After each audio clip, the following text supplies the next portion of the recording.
August মাস থেকেই shooting শুরু আমির খানের মহাভারত।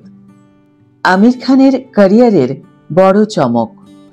তিনি বলেন, মহাভারত আমার রক্তে। Hi everyone, welcome back to my channel Anjana entertainer. বন্ধুরা, তোমাদের সকলকে আমার এই ছোট্ট ইউটিউব চ্যানেলে স্বাগত জানাই।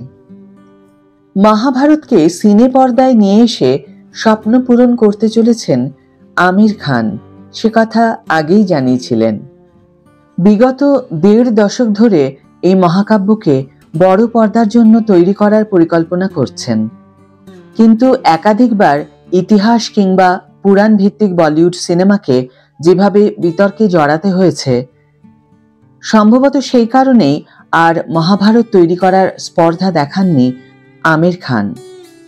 উপরন্তু লাগাতার ফ্লপের ফাঁড়া লেগেই রয়েছে তার জীবনে। সেই অভিশপ্ত ক্যারিয়ারের মোড় ঘোরাতেই মহাভারতে মন দিয়েছেন কি তিনি?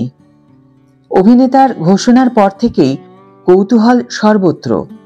তবে সেই উত্তর অধরা থাকলেও এবার আমির খান জানিয়ে দিলেন কবে থেকে তিনি মহাভারতের শুটিং শুরু করছেন।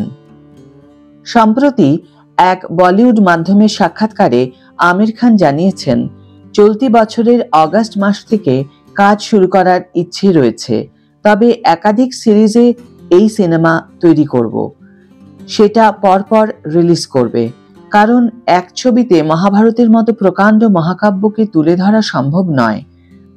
আর মহাভারত কিন্তু সাংঘাতিক বিপজ্জনক, আর সেই গল্পটা আমার রক্তে রয়েছে, তাই এই গল্পটা আমাকে বলতেই হবে, তাই খুব শিগগিরই কাজটা শুরু করে দিতে চাই, একথা আমির খান বলেন। এদিকে আমির খান যখন পিরিয়ড ড্রামা তৈরি করছেন, তখন কাস্টিং নিয়ে যে দর্শক অনুরাগীদের মধ্যে আলাদা একটা কৌতূহল থাকবে, সেটাই স্বাভাবিক। এই প্রসঙ্গে জিজ্ঞেস করতেই মিস্টার পারফেকশনিস্ট জানালেন, ইন্ডাস্ট্রির কোনো ডাকসাইটে পরিচিত মুখকে কাস্ট করার কোনো পরিকল্পনা আমার আপাতত নেই।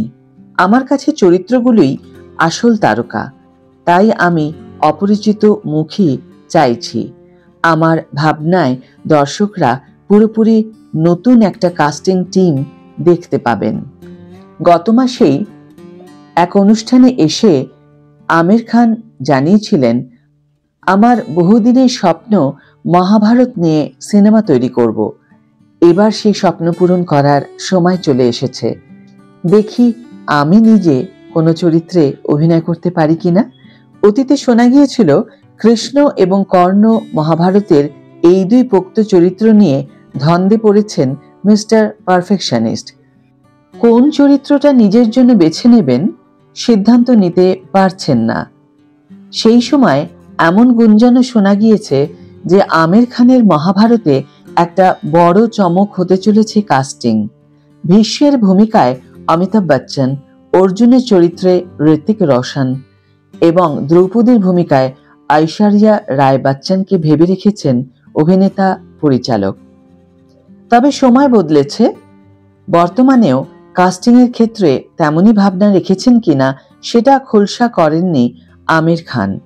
তবে এবার তিনি জানিয়ে দিলেন যে বলিউডের কোনো পরিচিত ডাকসাইটে মুখকে মহাভারতে কাস্ট করবেন না তিনি।